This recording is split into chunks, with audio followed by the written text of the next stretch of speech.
da, croeso gynnes I chi. Nes I gweld chi bore yma. Pawb yn clywed fi'n iawn? Mae hwnna'n gwestiwn anodd, yndi? Os nad ydych chi'n clywed, rhowch llaw efo ni, ond os nad ydych chi'n clywed, ydych chi'n gwybod beth I wneud. Felly, na, gobeithio. Da ni'n ddiolchgar I chi am eich amynedd, oherwydd mae yna broblemau technegol wedi bod, a da ni'n ymddihiro am hynny, ac yn diolch I chi am fod mor ymwneddgar gyda ni. Felly, croeso cynnes I chi. Os ydych chi wedi dod a chyrraedd erbyn bore yma, neu neithiwr, da ni'n croesawu chi yn enw yr Arglwydd Iesu Grist ac yn dymuno bendith Duw arnoch chi wrth I chi fod yn rhannu cymdeithas gyda ni a chlywed gan Dduw ei hunan trwy ei air. Cofiwch codi unrhyw daflenni, mae'n taflenni ar gyfer rhaglen, taflenni ar gyfer parcio ac yn y blaen. So mae rheina ar gael I chi. Felly, mae cyfarfod wedi digwydd am hanner 9. Mae'r plant wrthi yn y stafell fan draw. Dwi'n deall bod y plant wedi mynd. Ac unwaith eto diolchgar I Cath ac I Bethan am gymryd gofal o'r plant, felly dros yr awr nesaf. Cofiwch, os ydych chi am defnyddio stafell trwy fan hyn I mynd â plentyn drwodd, tydw I ddim yn siŵr bore yma os di'r sain yn mynd drwodd, ond mae yna, allwch chi ddefnyddio'r stafell drws nesaf fel cresh fach, mae yna chydig o adnoddau fyna I chi heddiw. Felly, dyn ni'n dod i'r prif anerchiad y trydydd un heddiw, felly, yn y gyfres calon y ceidwad gan Dafydd, ac yn gweddio a bydd Duw yn ateb yn gweddi ni, felly, I'n siarad efo ni unwaith eto y bore yma trwy ei air. Prawn yma, mae yna weithgareddau gwahanol yn digwydd. Mae Catrin wedi sôn wrtha I bod yna rhyw dymuniad I fynd i'r borth, ond y prif neges dwi eisiau rhoi I chi heddiw ydy cadwch golwg ar WhatsApp. Os nad ydych chi wedi cyfrestru ar WhatsApp, wel gwnewch, os gwelwch yn dda. Mae yna QR code ar y rhaglen, so gwnewch hynny fel bod chi'n gwybod beth sy'n digwydd. Felly bydd rhai yn trefnu cerdded I fyny i'r consti, dwi ddim yn gwybod, ond cadwch golwg ar y WhatsApp mwyn I chi gallu ymuno mewn unrhyw weithgaredd. A wedyn heno, wrth gwrs, bydd Martin yn pregethu yma am chwarter wedi 7, ac yr un yw'r weddi fyna bod Duw yn bendithio I air I ni. Felly, mae yna chydig o bethau I sôn am, byddwn ni'n neud y casgliad rho diolchgarwch bellach ymlaen yn yr oedfa. Ond dwi wedi bod yn cyfeirio chi at chydig o eiriau yn Salm 146, lle mae'n gofyn I ni foli yr arglwydd, fe enaid mola yr arglwydd tra byddaf byw. A bore dydd Mawrth o'n i'n sôn bod ni ddim yn ymddiried mewn braich dynol, ond bore ddoe bod ni'n derbyn yn anogaeth yna I ymddiried yn niw creawdwr y nefoedd, y deiar a'r môr a'r cyfan sydd yn ddynt. A dyn ni'n cael gwybod wedyn rhywbeth am y Duw yma yn y salm yma. Y mae ef yn cadw'n ffyddlon hyd byth, ac yn gwneud barn ar gorthrymedig. Y mae rhoi bara i'r newynog. Y mae'r arglwydd yn rhyddhau carcharorion. Y mae'r arglwydd yn rhoi golwg i'r deillion ac yn codi pawb sydd wedi ei ddyrostwng. Dyna chi addewidion hyfryd, ynde? Gan y Duw sydd wedi'n creu ni a sy'n gyfalu amdano ni. Gawn ni weddio. O ddiwynt a derbyn ein diolch, derbyn ein mawl y bore yma, os gwelid I fod yn dda. Wrth I ni droi ato ti, wrth I ni ddod i'th bresenoldeb. Ar un olwg, da ni yn dy bresenoldeb, drwy'r amser, oherwydd dy fod ti'n Dduw holl bresennol. Ond o arglwydd Dduw, a wneud I, os gwelid I fod yn dda, wneud y bresenoldeb yn real I ni y bore yma. I ni brofi arglwydd i ti yn rhyddhau ni o'r carchar yna. Efallai bydd yna rhywun bore yma yn profi hynny o'r newydd wrth glywed yr efengil. Dyn ni yn dymuno arglwydd felly dy bresenoldeb i fod yn real a thrwy dysbryd glân i fendithio yr hyn sydd yn cael ei wneud yn y gwasanaeth y bore yma. Clod i ti o ddiw ein tad. Amen. Yr emen gyntaf sgynnon ni i ganu gyda'n gilydd ydy dyrchafer enw Iesu ci gan seintiau is-ynen a holl aneirif luoedd nef, coronwch ef yn ben.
Dwi'n meddwl bod Mark yn mynd i ddod ymlaen i ddeu gair. Diolch yn fawr i ti, Mark. Diolch.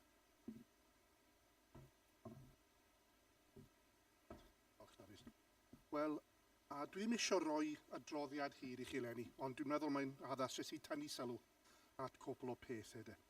Nawr, yn gyntaf, mae'n bwysig i ni diolch i'r arglwydd am ei ddeoni dros y flwyddyn diwethaf. Dim achos o unrhyw haeddiant yn ni, wrth gwrs, ond achos o'i ras ryfeddol. Da ni wedi cael ein harwain a'n cadw am flwyddyn arall. A da ni wedi profi mesur o leia o'i fendith.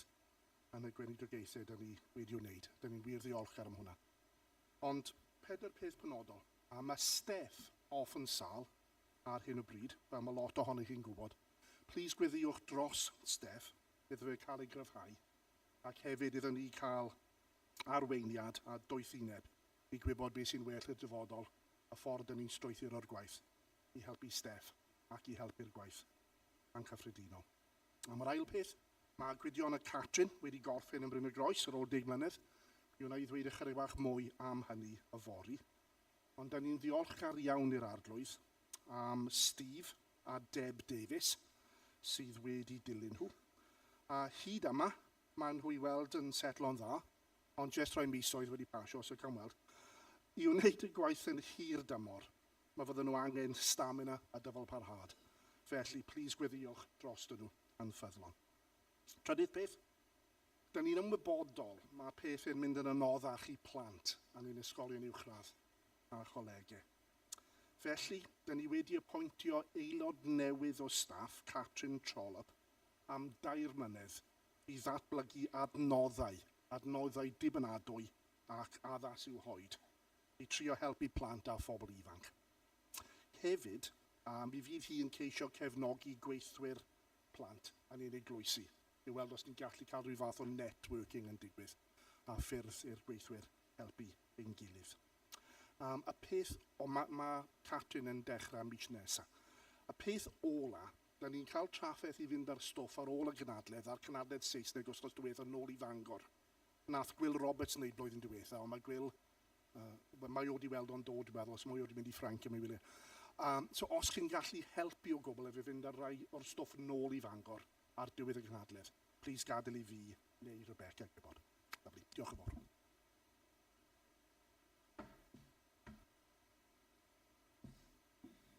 Diolch yn fawr iawn, Mark. Da ni am cymryd y casgliad y rhodd diolchgarwch. Mae Rebecca wedi gofyn i fi ymddiheurio drosti hi oherwydd ar y daflen ei hun dweud bod yr casgliad yma yn cael ei wneud ar fore Dydd Gwener, ond da ni'n wneud bore yma. Ond mae hwnna'n golygu os da chi ddim wedi paratoi neu bod chi ddim wedi cael cyfle i lenwi hwn i fewn, a gallwch chi wrth gwrs i lenwi fo i fewn a rhoi'r amlen i'r ddesg unrhyw bryd yn ystod yr wythnos cyn diwedd Dydd Gwener. Felly, cofiwch wneud hynny. Fel mae Mark wedi sôn, mae'n anghenion yn y gwaith yn does. A fi'n cofio Gareth Davies ys talwm yn dweud, wel, mae angen cefnogaeth ar mudiad. Wel, pwy di'r mudiad? Ond ni. Felly mae Duw yn rhoi yn hael i ni, a gallwn ni hefyd rhoi yn hael i'w waith o. Tra bod ni'n gwneud y casgliad, mae Llio yn mynd i chwarae. Mae'n gallu chwarae'n iawn, a felly bydd y sain sy'n dod drwad dim cystal a dyn ni'n dymuno. Ond mae'n mynd i chwarae y don dyn ni'n mynd i ganu wedyn ar gyfer yr ail emyn rwy'n gweld yn ystlys Iesu. Felly tra bod y casgliad yn cael ei wneud, bydd y don yma yn cael ei chwarae. Diolch yn fawr.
O'n i droi at Duw mewn gweddi.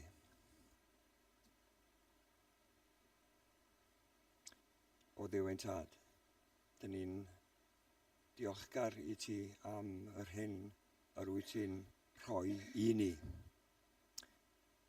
Dyn ni yn ddynion ac yn merched sydd wedi cael ei creu a dyflun a dyfelw di, ac yn byw mewn byd sydd wedi cael ei greu gen i ti. A dyn ni arwydd yn gwybod pa mor hardd ydy'r byd yma. Dy fod ti arwydd yn berchen popeth, a bod popeth wedi cael ei greu ar gyfer dogoniant ti ac ar gyfer dyrchafu yr arglwydd Iesu Grist dy fab. Ac o ddiweud ta, dyn ni'n ymwybodol,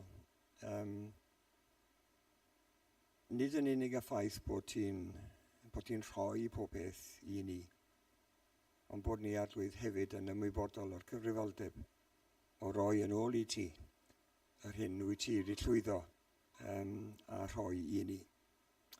Felly arwydd dyn ni'n gofyn dyfendus di ar yr rhoddion yma ac yn cyflwyno gwaith y mudiad, dy waith di, ein gwaith ni yng Nghymru, ac yn gweddio o Dduw ein tad i ti wir dros yr flwyddyn nesaf, fel mae cynlluniau yn gallu cael ei newid, fel bod staff gwahanol, enghraifft Catrin yn ymuno ar tîm o Dduw ein tad, a wneud i bendithio y rhai sydd wedi rhoi o'i hamser a'i hegni i wasanaethu yn y ffordd yma.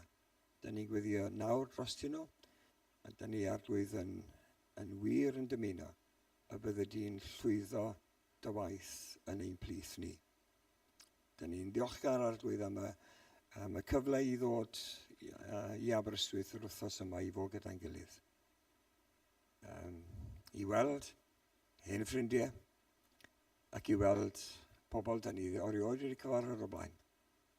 Ac eto, yn ymwybodol bod na rhywbeth yn clymu ni gyda'n gilydd, sef dy cariad i yn yr arglwydd Iesu Grist.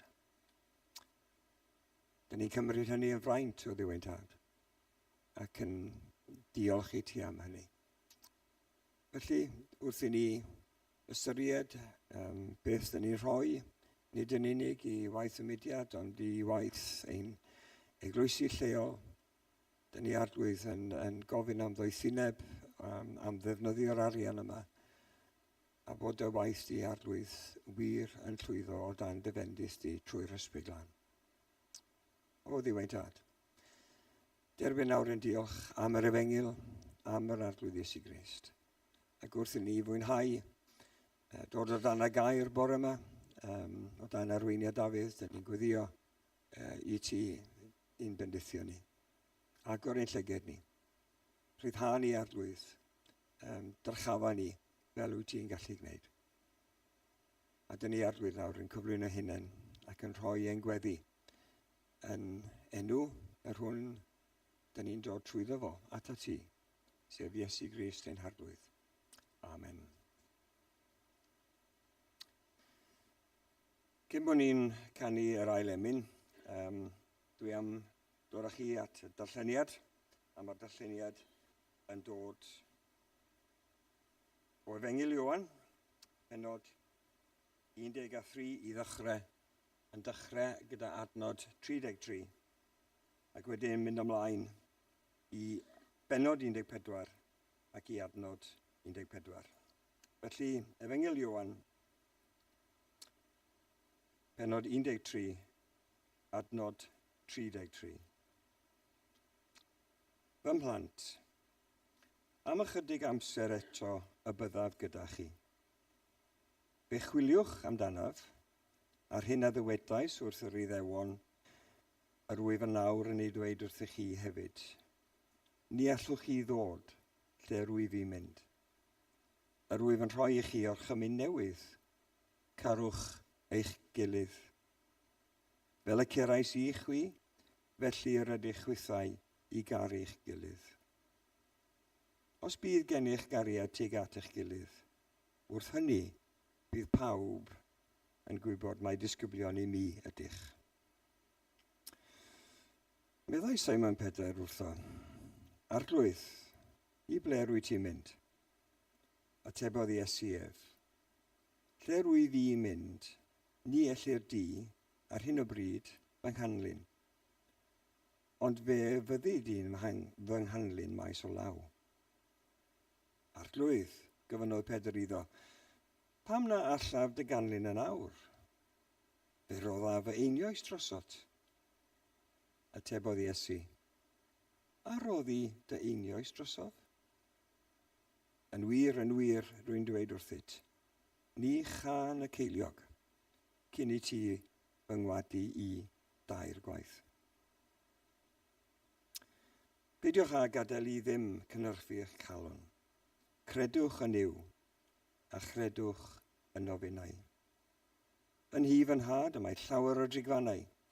Pe na byddai felly, a fyddwn ni'n dweud wrthych fy mod yn mynd i baratoi lle i chi? Ac os af i baratoi lle i chi, fe ddo fy nôl, a'ch cymryd chi ata fi fy hun, mwyn i chithau fod lle rwy fi. Fe wyddwch y ffordd i'r lle rwy fi'n mynd. Meddai Thomas wrtho, Arglwydd, ni wyddom i ble wyt ti'n mynd. Sut gallwn wybod y ffordd? Dywedodd Iesu wrtho, fy fi yw'r ffordd, a'r gwirionedd, a'r bywyd. Nid yw neb yn dod at y tad, ond trwy fi. Os ydych wedi fadnabod i, byddwch yn adnabod y tad hefyd. Yn wir, yr ydych bellach yn ei adnabod ef ac wedi ei weld ef. Meddai Philip wrtho, Arglwydd, dangos i ni y tad, a bydd hynny'n ddigon i mi. Atebodd Iesu ef, a wyf wedi bod gyda chi gyhyd heb i ti fy nabod, Philip. A mae'r sawl sydd wedi fy ngweld i, wedi gweld y tad. Sut y medru di ddweud, dangos i ni y tad? Ond nid wyt yn credu fy mod i yn y tad, a'r tad yno fi? Y geiriau yr wyf fi'n ei dweud wrthych, nid ohono fy hun yr wyf yn llefaru. Y tad sy'n aros yno fi, sydd yn gwneud ei weithredoedd ei hun. Credwch fi, pan ddywedaf fy mod i yn y tad, a'r tad yno fi. Neu yntau credwch ar sail y gweithredoedd ei hunain. Yn wir, rwy'n dweud wrthych, bydd pwy bynnag sy'n credu yno fi, hefyd yn gwneud y gweithredoedd yr wyf fi yn ei gwneud. Yn wir, bydd yn gwneud rhai mwy na'r heini, oherwydd fy mod i'n mynd at y tad. Beth bynnag a ofynnwch yn fy enw i, fe'i gwnaaf, mwyn i'r tad cael ei ogoneddu yn y mab. Os gofynnwch unrhyw beth i mi, yn fy enw i, fe'i gwnaaf. Diolch i Dduw am ei air. Gawn ni ganu gyda'n gilydd felly, cyn bod Dafydd yn dod ymlaen ar gyfer ei trydydd anerchiad y bore yma. Rwy'n gweld yn ystlys Iesu mor ddwfn yw'r clwyf a wnaed, gan bichell hyll fy mhechod ac yn y dŵr a'r gwaed rwy'n gweld ei aberth drosof yn marw yn fy lle. A rhedaf am y lloches sydd yn ei glwyfau e. Diolch.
Wel, bore da, mae'n dda cael bod yn eich plith chi unwaith eto ac yn weddio am gymorth yr arglwydd wrth i ni ddod i dir sanctaidd mewn gwirionedd yr wythnos yma. Da ni wedi bod yn yr oruwch ystafell gyda yr arglwydd Iesu Grist. Os ydych chi'n fi bod yma tan y bore yma, dydd Mawrth oedden ni yn meddwl yn benodol am wybodaeth yr arglwydd Iesu, gwybodaeth Iesu.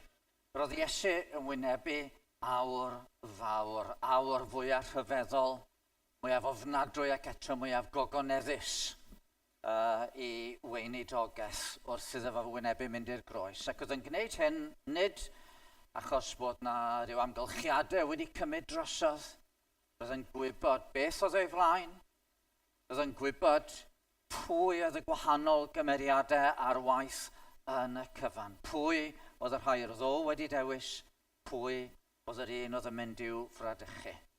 Oedd na gymaint o arwyddocâd yn yr hyn roedd Iesu yn ei wybod. Ddoe, bydden ni yn ceisio edrych ar ostyngeidrwydd yr arglwydd. Oedd yr arglwydd ac yntau yn frenin y brenhinoedd, yn plygu i olchi traed y disgyblion. Ac yn yr amgylchiad yna y wynebu wrth olchi traed Judas ei hunan, y bradychwr. Y wynebu'r ymosodiad yma gan y diafol. Ac wrth feddwl am hynny, eto, yn caru'r rhai oedd yn eiddo yn y byd, ac fe carodd hyd yr eithaf. Dyna'r beth mawr da ni'n gweld, cariad yr arglwydd. Oedd yn caru'r rhai yn eiddo iddo yn y byd ac fe carodd hyd yr eithaf. Ac felly, da ni bellach yn edrych yn bedwaredd benod ar 10 ar yr arglwydd Iesu. A'r diafol wedi cilio. Cynnwrf, rhywfaint o gynnwrf yn dal yn ei gael, ond mae'n siŵr ac eto cynnwrf mawr wedi cilio dros dro.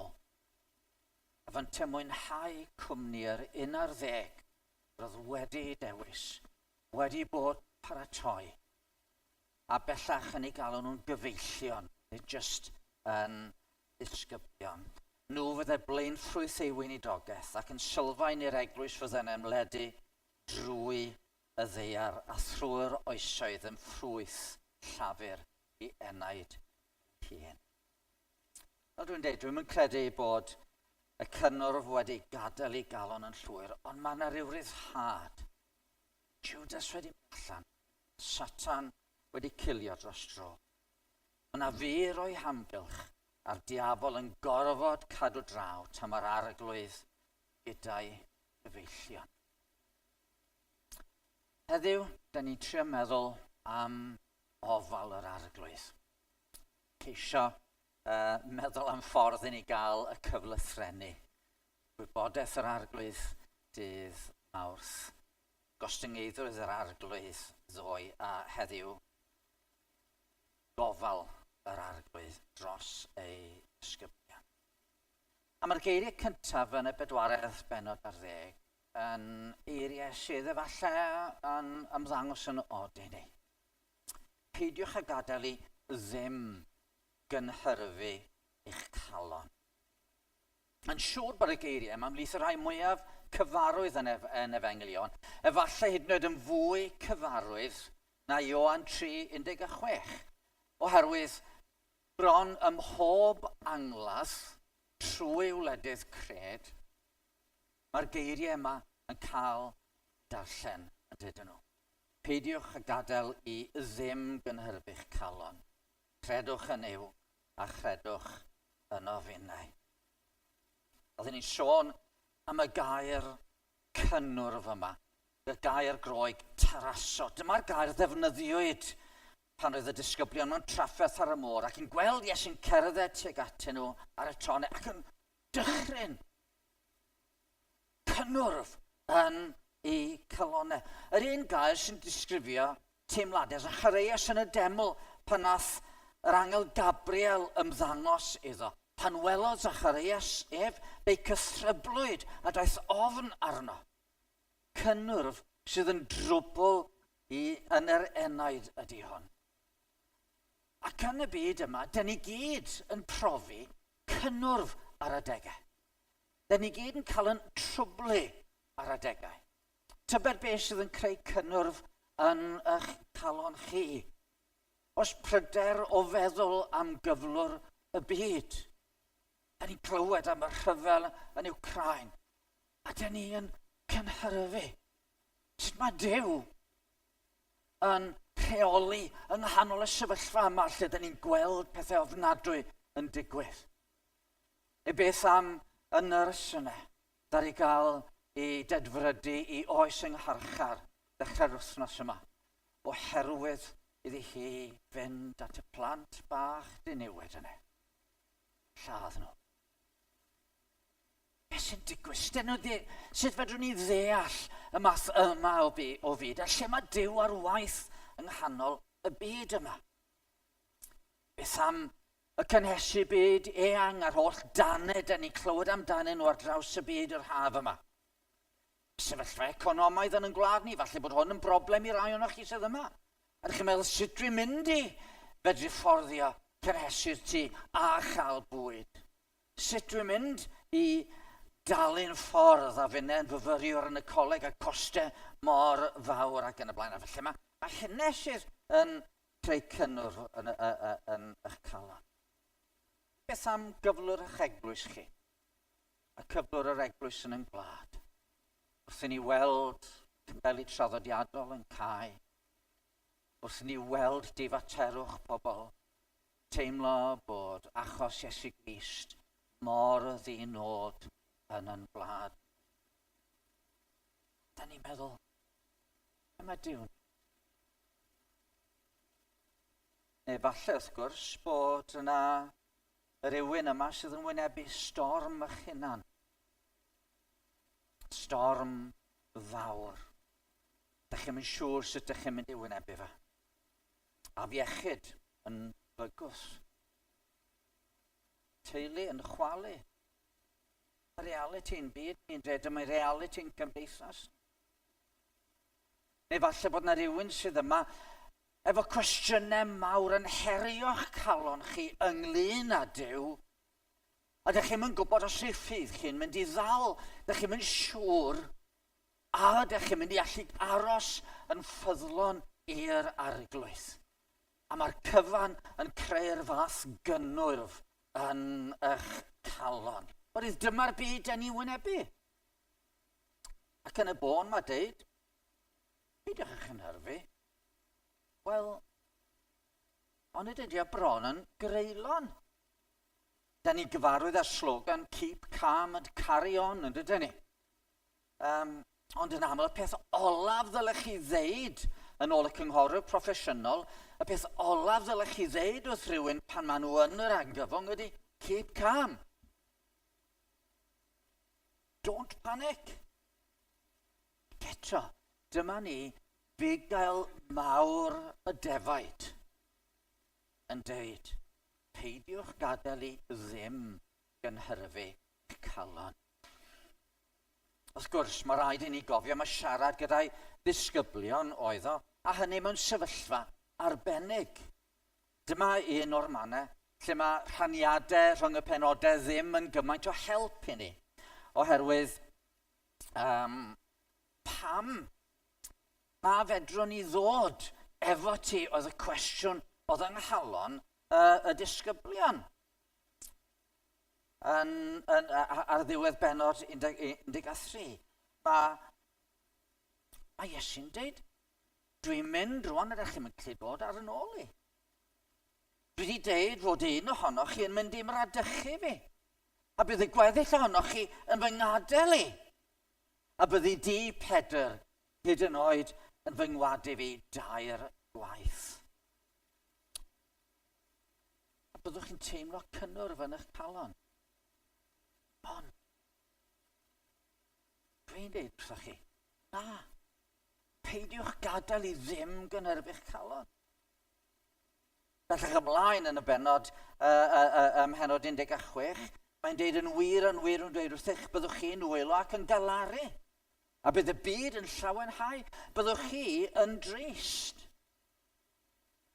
Ond mae Iesu'n dweud, fe droi'r eich tristwch yn llawent.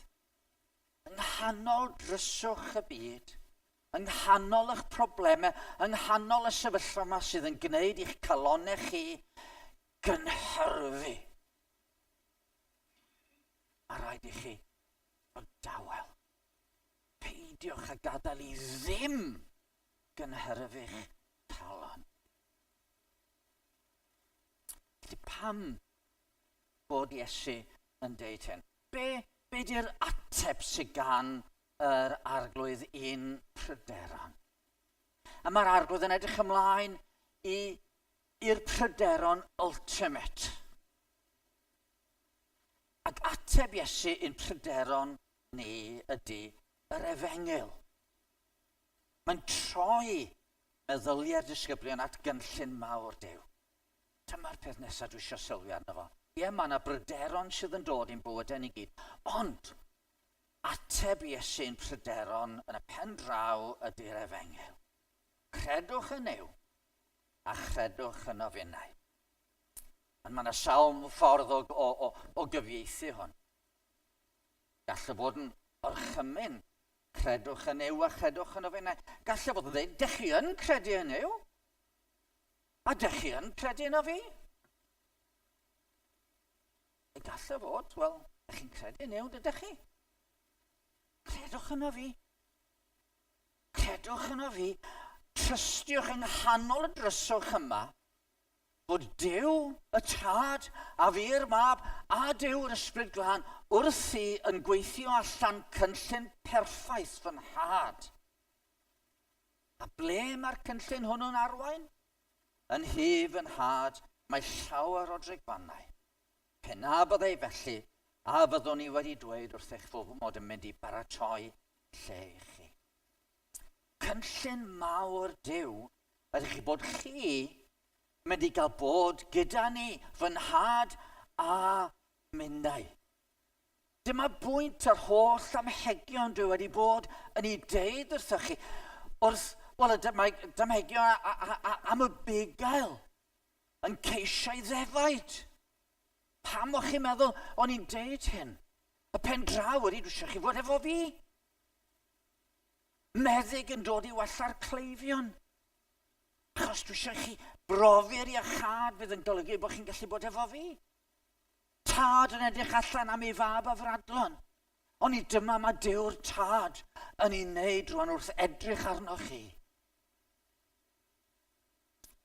Gadewch i ni feddwl am rai o'r cwestiynau oedd yn meddyliau y disgyblion. Dyma Seimon Pedr yn gofyn yn gyntaf ym Mhenod 13 ag adnod 36. Arglwydd, i ble rwy ti'n mynd? A mae ateb y gwaredwr yn tristau Pedr. Lle rwy fi'n mynd, ni ellid i ar hyn o bryd fy nghanlyn. Fe fyddi di fy nghanlyn maes o law. Ie, ond meddai Pedr, dwi wedi bod yn dy ganlyn di ers 3 blynedd.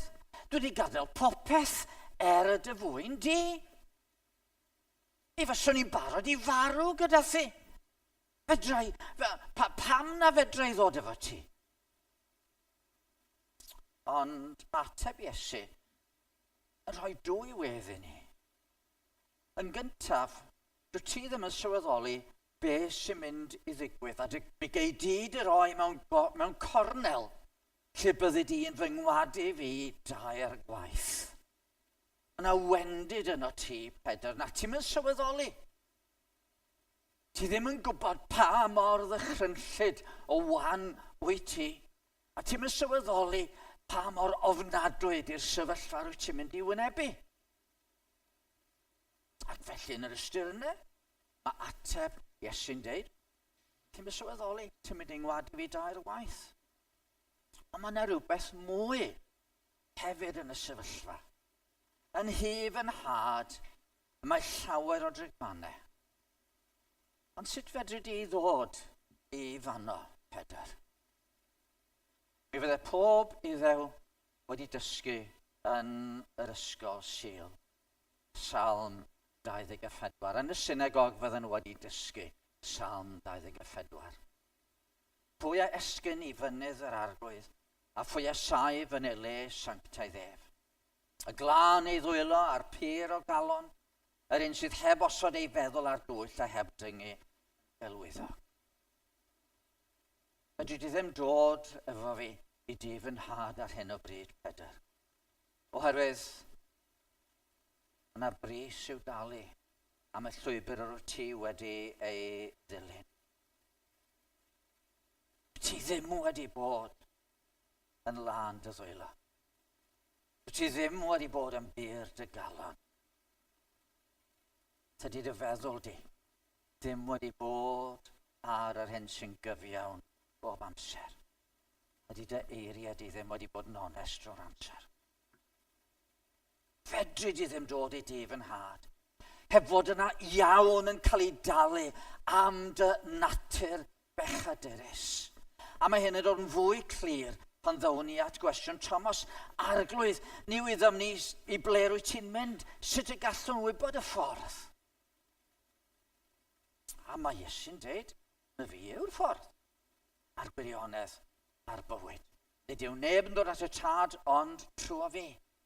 Dwi'n mynd I wneud i'n bosibl I chi fanili ni I lle rydw I yn mynd maes o law. Adwch chi'n oedi am funud. Os chi'n gofyn I unrhyw iddew am y ffordd, mi fydden nhw'n meddwl yn syth am y Torah, am y gyfraith, am yr hyn da ni gael ym 5 llyfr cyntaf y Beibl. Dyna'r halacha maen nhw'n dweud. Dyna'r enw sy'n ganddyn nhw'r halacha. Dilyn yr halacha, dilyn y gyfraith, ydy'r llwybr neu'r ffordd mae Dyw'n dymuno I ni fyw. Dyma'r bywyd gwir. Y bywyd sydd dan fendith y goruchaf. A heddiw mae'r Iddewon yn gallu sôn am y rheolau, y defodau, yr arferion. Dyma y ffordd. Dyma'r halacha. Y ffordd I fod yn iawn efo Dyw. Wel, Dyw roddodd y gyfraith, ie. Ond da I fentra defnyddio rhyw ddarlen I geisio dangos rhywbeth chi ynglyn â pwrpas y gyfraith. Bythefnos yn ôl o'n I yn yr Eisteddfod. A mi ddais I ar draws cymydog sy'n byw drws nesaf I fi, ac oedd o ar goll. Oedd o eisiau mynd I babell y cymdeithasau I un babell yna, ac oedd yna ddarlith ymlaen, ac oedd o eisiau gwrando ar y ddarlith yma. Ond oedd o hollol ar goll, ac oedd ganddo fo fap yn ei law. Ac oedd o'n trio dilyn y map, ond rywsut oedd o'n mynd i'r lle rong trwy'r amser. Oedd o'n gofyn am help. Rheswm oedd yn mynd i'r lle rong, oedd y map oedd ganddo fo yn fap o steddfod Tregaron y llynedd, a nid map o steddfod Bodie'n eleni. Oedd y map anghywir ganddo fo. Nid maes yr Eisteddfod leni, a doedd ddim syndod I fod o ar goll. Nid map I ddangos y ffordd i'r bywyd, ydy y gyfraith. Pe bydden ni'n gallu cadw'r gyfraith. Wrth gwrs mi fydde fo'n fap I ddangos ffordd i'r bywyd. Ond na, dyn ni I gyd yn bechaduriad. Dangos yn pechod ni mae'r gyfraith yn wyneb sancteiddrwydd Dyw. Dyma Iesu'n dod, nid I dorri'r gyfraith, ond i'w chyflawn ni, a rhoi ni'r gwir ffordd. A mae Iesu'n dangos wedyn. Mewn priodas, roedd yna ddŵr wedi cael ei osod ar gyfer y ddefod seremoniol o olchi dwylo. A mae Iesu troi'r dŵr yna yn wyn. I ddangos mae fo ydy'r ffordd I wir byrdeb, I wir lendid, yn glanhau ni. Yn glanhau ni oddi wrth yn pechodau. Fel y dyrchafodd Moses y sarf yn yr anialwch. Felly mae Cris yn dweud, byddai'n cael yn yrchafu. A fydd pawb sydd yn edrych arna I, fel yr oedd yn edrych ar y sarf yn yr anialwch. Yn cael iachad rhagwenwyn y sarf nath dwyllo adda ag Efa. Fel yr aberthwyd yr oen ar yr allor yn y deml, i sicrhau maddeuant pechodau. Felly dyma oen Duw, fel oedden ni'n clywed nos Fawrth, oen Duw sy'n tynnu ymaith bechod y byd trwy dalu'r pris drosto ni. Y pris na fedre Pedr, na Thomas, na neb o'r disgyblion, na chi, na fi ei dalu. Pan lefodd yr arglwydd, gorffennwyd. Fe rwygwyd llen y deml, gan agor y ffordd i mewn i'r cysegr sancteiddiolaf, y ffordd i mewn i di fy nhad. Crist yw'r gwir fanna o'r nef. Crist yw'r gwir o leini. Crist yw'r bugail da. My fi yw'r ffordd a'r gwirionedd a'r bywyd. Peidiwch ag adael i ddim gynhyrfu'ch calon. Credwch yn yw a chredwch yn o finnau. Yn ei fy nhad yma llawer o drigfannau. Na byddai felly, a fyddwn ni wedi dweud wrthych fy mod yn mynd i baratoi lle i chi. A felly gyda ni. Os da ni'n edrych ar y gyfraith fel map at Dduw, da ni'n darllen y map anghywir. Mae'r gyfraith yn dangos i ni sut dylen ni fyw. Mae pob un ohono ni wedi methu. Map at Grist ydy'r gyfraith. Crist ei hunan yw'r map at Dduw. Neu'n well y ffordd at Dduw. Oedd nid dangos y ffordd, ond bod yn ffordd wnaeth yr arglwydd Iesu Grist. Chi'n gweld, yng nghanol eich amheuon, yng nghanol eich dryswch, yng nghanol eich cynnwrf, ynglŷn â beth sy'n digwydd yn y byd, beth sy'n digwydd yn y gymdeithas, beth sy'n digwydd yn eich calon chi, yng nghanol hyn i gyd, wrth i ni ymddiried yng ngwaith y gwaredwr trosto ni, gallwn ni gofio fod Duw a ariorsedd, a fod Duw yn gyfiawn. A fod nadeg yn dod pryd y bydd pob pechod wedi derbyn i gyfiawn dal. Naill llai ar y groes yn lle ni, neu gyda'r geiriau dychrynllyd. Ewch oddi wrthef chwi weithredwyr anwyredd i'r tân a paratoi'r i'r diafol a'i angyliad. I'r rhai sydd ddim wedi credu. Bod ydyn ni fel Pedr wedi gwadu'n harygbydd. Efallai ddim trwy'n geiriau, bod hi'n bosib bod hynny wedi bod yn wir. Ond weithiau dyn ni wedi gwadu'n harygbydd trwy'n tawelwch, trwy beidio deud. Dyn ni weithiau wedi gwadu yn harglwydd trwy'n ffordd o fyw. Dyn ni wedi gwadu'n harglwydd mewn cymaint o wahanol ffyrdd. Sylwch, di'r Testament Newydd ddim yn sôn gymaint am y ffordd i'r nefoedd. Y Testament Newydd yn sôn am y ffordd at Dduw. Ac at Iesu Grist. Mae Iesu'n sôn am dif yn had. Dyna'r beth mawr. Y man lle mae fy nhad yn trigo. Pan mae Paul yn edrych ymlaen, pan mae'n wynebu farwolaeth ac yn edrych ymlaen, mae'n deud, mae'n nid disgwyl am nefoedd lle mae pob poen wedi diflannu a lle fydd popeth yn braf. Na, mae'n deud, dwi'n edrych ymlaen at fod gyda Christ. Gawn ni feddwl fwy am hynny y fori os fydd Duw yn caniatáu. Felly ateb Iesu un pryderon ni ydy'r Efengyl. Yr ateb terfynol i bob drwg, i bob problem, ydy'r Efengyl. Lle, os newch chi ymddiried yn dda i meddwl Iesu, yna le diogel i chi yn ni fy nhad. Ond mae yna fwy. Oherwydd, gallai rhywun dweud, well, pie in the sky when you die ydy hynny. a tangnefedd yn bosib i ni y rwan, nawr.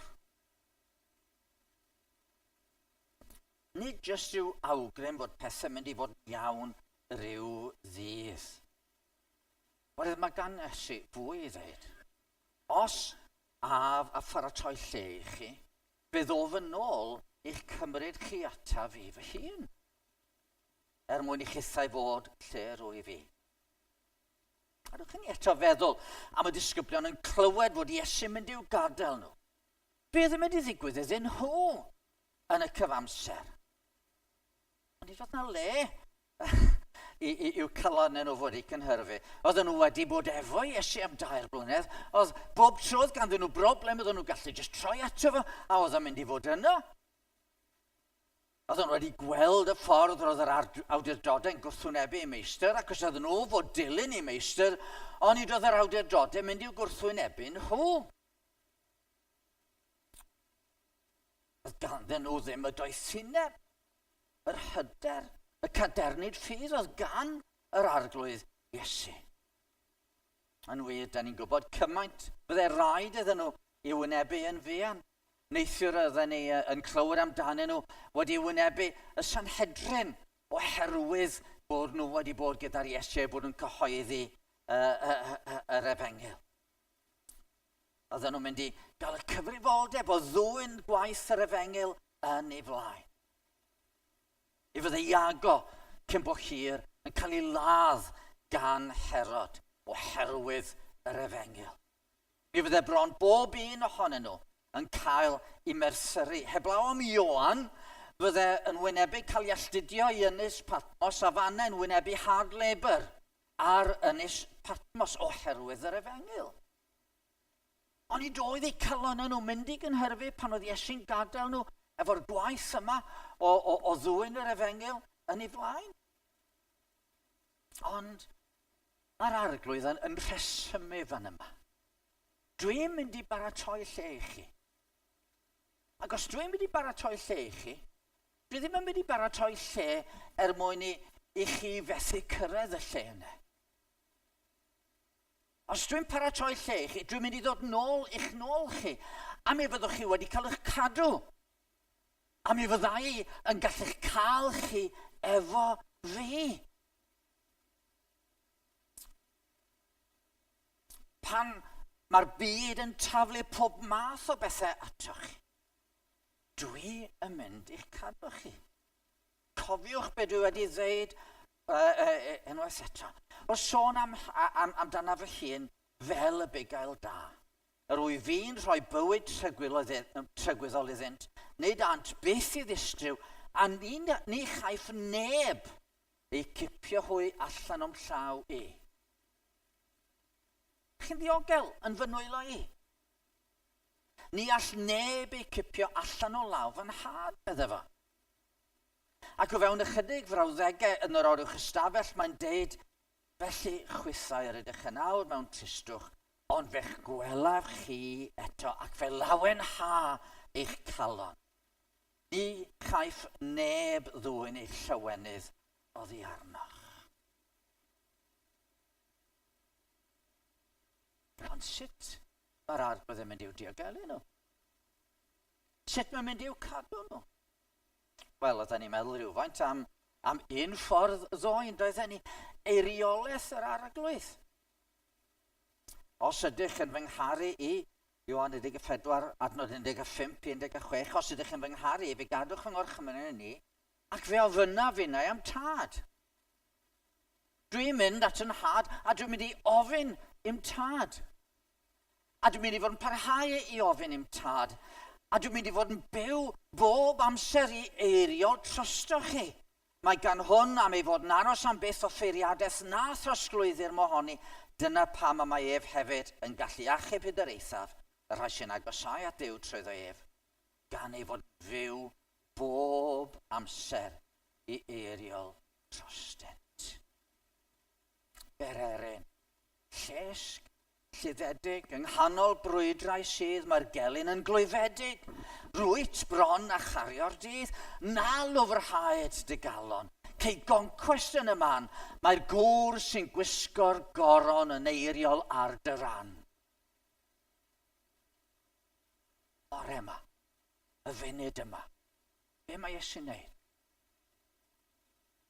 Mae'n meddwl amdana ti. Mae'n eiriol drosto ti a drosta i. Ger bron fy niw o'i orsedd gref, dyn ni dwi caned y dyn ni yr wythnos yma. Ger bron fy niw o'i orsedd gref, mae gennyf achos llawn dilys. Yr archoffeiriad mawr yw ef sy'n byw i eiriol drosodd byth. Fe seliwyd fenwau i law ac ar ei galon raslon wyw.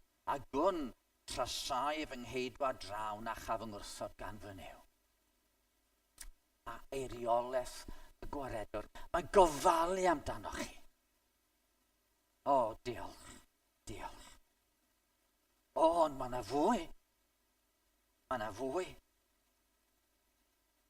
Mae yna eiriolwr arall. Ioan 14:15 adnod ymlaen. Os ydych yn fy ngharu i fe gadwch yng ngorchmynion, ac fe ofyna fi neu ym tad, ac fe rydd ef i chi eiriolwr arall, i fod gyda chi am byth. Ysbryd y gwirionedd. Bydd yr eiriolwr, yr ysbryd glân a anfona'r tad yn fy enwi, yn dysgu popeth i chi, ac yn dwyn ar gof i chi y cwbl a ddywedais i wrthych. A wedyn, gwbl o benodau'n ddiweddarach yn Ioan 16, adnod 5 i 7. Y nawr yr wyf yn mynd at yr hwn am anfonodd, ac eto nid yw neb ohonoch yn gofyn i mi ble rwy ti'n mynd. Ond am fy mod wedi dweud hyn wrthych, daeth tristwch i lenwi'ch calon. Rwy fi'n dweud y gwir wrthych, a mae'n fuddiol i chi fy mod i'n mynd ymaith. O'r os nad af, ni ddawr eiriolwr atoch chi, ond os af, fe'i hanfonaf ef atoch.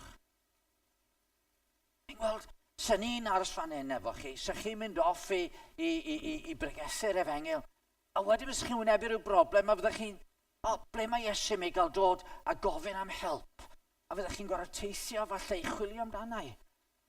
Ond dwi yn anfon eiriolwr arall. A fydd yr eiriolwr arall yma yn byw yn eich calon chi. A ble bynnag byddwch chi, bydd yr eiriolwr arall yma efo chi, yn eich cynorthwyo chi, yn eich nerthu chi. Pan ddech chi wynebu temtasiwn yn dangos i chi mor anghywir ydy, ac yn rhoi chi'r gras o'r cryfder i ddeud na. Pan ddech chi'n ceisio meddwl am ffordd o egluro fy nghariad i'ch teulu, i'ch cyfeillion, i'ch cymdogion, i'ch cuddweithwyr. Fe fydd yr ysbryd efo chi, mwyn i chi gael y doethineb, y dirnadaeth, i wybod beth i ddeud a pryd i ddeud, a sut i garu'ch cymydog, a sut i fod yn disgleirio mewn oes dywyll a gwrthnysig. Peidiwch gadael i ddim gynhyrfu'ch calon. Chi'n credu yn yw? Y Duw sydd yn gori i'w chlywodraethu, y Duw sydd yn trefnu rhyw ddydd bod na nef newydd a deiar newydd, lle bydd cyfiawnder yn llywodraethu. Byddwch chi yno? Credwch yn yw. A credwch yno fynnau. Oherwydd mae fi yw'r ffordd. Welwch chi, dyma'r bugel da sy'n rhoi i einioes dros y defaid. Dyma'r un oedd wedi caru'r rhai oedd yn eiddoedd yn y byd ac fe'i carodd hyd yr eithaf. Fe ath i baratoi lle i ni yn hi ei dad. Ac am i fod wedi gwneud hyn, fe wnaeth yn cadw ni'n ddiogel ac fe gawn ni yn cymeryd yn ddiogel i di tad. Pan oedd Pedr yn deud, pam na chaf i ddod gyda thi? Mae'r arglwydd yn deud, Pedr, ti'n mynd i'n ngwadu fi dair gwaith? Gynta wedyn, yn mynd yn dilyn yr arglwydd i ardd Gesemane. Dwi'n mynd i aros efo fo, dwi'n mynd i ddilyn o, dwi ddim yn mynd i wadu fo. Dyn Judas yn dod. Pedr yn cadw, yn tynnu allan i gleddyf, i dorri y ffwrdd clust malchus. A'r arglwydd rhod y gleddyf heibio. Yn sydyn mae'r dewrder diflannu. Rhedeg i ffwrdd. Na, fedrai'n rhedeg i ffwrdd. Dwi wedi deud mod i'n mynd i ddilyn, a mae'n trio dilyn o hirbell. A dyna lle mae Pedr, y pysgotwr o Galilea, hogyn o'r wlad. Hanol adeiladau mawr, y deml a llys a'r chyffeiriad. A'r milwyr a'r awdurdodau impresif o'i gwmpas, yn gweld Iesu o flaen y llys. Ti'n un o'i ddilynwyr o? Na. Wendid a Pedr gwadu. Wedyn, Crist yn dod nôl, yn fyw trydydd dydd. A mae rhywbeth yn digwydd. Fe fewn ychydig wythnosau, mae Pedr yn sefyll o flaen yr un llys. Dwi wedi bod gyda'r arglwydd Iesu. Yn enw Iesu, fel ydych chi'n clywed neithiwr. Yn enw Iesu. Dwi yn deud wrthoch chi. A hwn ydy'r un enw. Trwy'r hyn, yr hwn mae'n rhaid i ni fod yn gadwedig. O'n i'n siarad chydig wythnosau yn ôl efo cyfaill i mi sydd yn gynhadwr yn Wcrain, mae yn y wlad yma ar hyn o bryd. Bydd yn sôn am y Rwsiad yn dod i'n pentre yn ddiweddar. A dyma nhw yn cymeryd y gweinidog a'i fab 4 mlwydd ar 10 oed i ffwrdd. A pawb yn meddwl, reit, dyna fo, maen nhw wedi cael eu lladd, byddwn ni ddim yn ei gweld nhw eto. 4 diwrnod yn ddiweddarach, dyma'r Rwsiad yn dod a'r gweinidog a'i fab, a jyst i gadael nhw ar stepen drws yr eglwys. Oedden nhw wedi anafu'n ddifrifol, ond oedden nhw'n dal yn fyw. Nefais i'n gofyn i'r gweinidog, be wnaethon nhw i ti? A dyn nhw ddim yn barod i ddeud, ers dyddiau'r comunyddion, pan yna sôn am ddioddefaint, dyn nhw ddim eisiau deud. Ond dyma'r gweinidog yn deud hyn wrtho fa. Am 4 diwrnod ges i fy hongian ar ben i lawr yn noeth. Ac o'mlaen ni, ac oedden nhw wrthi yn hoenydio fi, o'mlaen ni, dyma nhw'n hongian fy mab 40 mlwydd oed ar ben i lawr yn noeth. A dyma nhw'n gwneud pethau cwbl anynol i fy mab. A'r cyfan oedden nhw isio oedd bod o neu fi yn gwadu'r arglwydd. 4 diwrnod yn ath yr un o'r ddau wadu yr arglwydd Iesu Grist. Pam? Na chynhyrfer eich calon, yn hyf yn had y mae llawer o drigfannau. Ac roedden nhw'n siŵr bod cariad Crist yn golygu bod nhw ddim yn mynd i gael i difetha ar weithaf yr holl ofid a'r poen roedden nhw wedi i wynebu. Eich calon chi mewn cynnwrf bore yma? Credwch yn yw. A credwch yn ei fab ef, yr arglwydd Iesu Grist. Beth bynnag eich sefyllfa chi, gallwch chi orffwys yn y sicrwydd fod y bugel da yn ein gwylio, a fod y bugel da yn eiriol tryson, a fod yr ysbryd glân yn mynd i'n cadw ni. Podd gall y bugel mawr anghofio ei annwyl oen, pan daeth o'r nef i lawr i farw ei mwyn. Gwn mae dilys wirionedd yw fod cariad Duw yn para byth.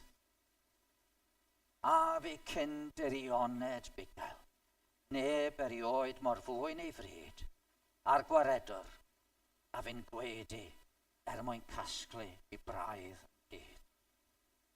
o safle o wybodaeth, aeth yr arglwydd ymlaen i garu rhai oedd yr eiddoedd yn y byd ac fe'i carodd hyd yr eithaf.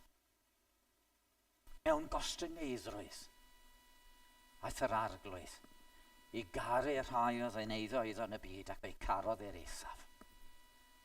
Ac am fod ganddo ofal trysom, mae'r arglwydd yn caru rhai sy'n eiddoedd yn y byd. Fe wnaeth ein caru hyd yr eithaf. Gogoniant yw enw.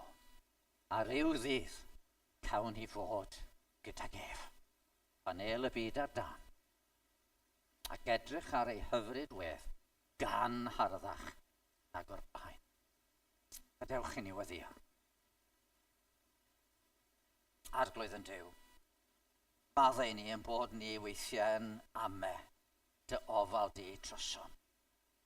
Rhoi ni yn ôl dy ras i brofi cymorth, i brofi dy bresenoldeb mewn ffordd fydd yn peri bod ni'n gallu sefyll gyda thi yrwan a threulio tragwyddoldeb gyda thi yn gorfoleddu. Amen. Gadewch ni edrych ymlaen trwy ganu yn hemyn olaf. Bydd canu yn y nefoedd pan ddel y plant ynghyd. Y rhai fi oedd eu cartref o di eu tad cyhyd. Dechreuir y gynghanedd ac ni bydd wylo mwy, a Duw a sych bob digryd oddi wrth ei llygaid hwn.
Gyda ef sydd ar gallu ganddo i'ch cadw rhag syrthio, a'ch gosod yn ddifau a gorfoleddus ger bron ei ogoniant.